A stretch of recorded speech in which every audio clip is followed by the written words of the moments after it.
శ్రీరామనవమి సందర్భంగా ఇస్కాన్ విశాఖపట్నం సాగర్ నగర్ మందిరంలో ఉదయం 4:30 గంటల నుంచి ప్రోగ్రామ్స్ స్టార్ట్ అయ్యాయి.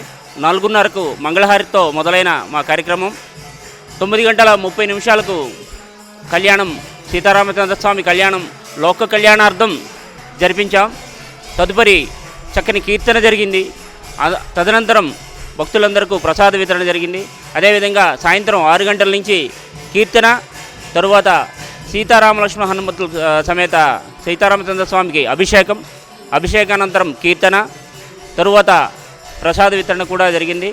ఇదంతా ఈ విశాఖ పురప్రజలందరూ సుఖశాంతులతో వర్ధిల్లాలని, ఆ శ్రీరాముని ఔచిత్యంగా మర్యాద పురుషోత్తరాముడు ఆయన యొక్క గుణగణాలు ఈ ప్రాంత ప్రజలందరికీ అందులో కొంతైనా సరే రావాలని, ఆ స్వామివారి కృపా కటాక్ష వీక్షణాలు అందరిపై ప్రసరించాలని ఈ కార్యక్రమాన్ని మేము తలపెట్టి నిర్విఘ్నంగా కొనసాగించాం.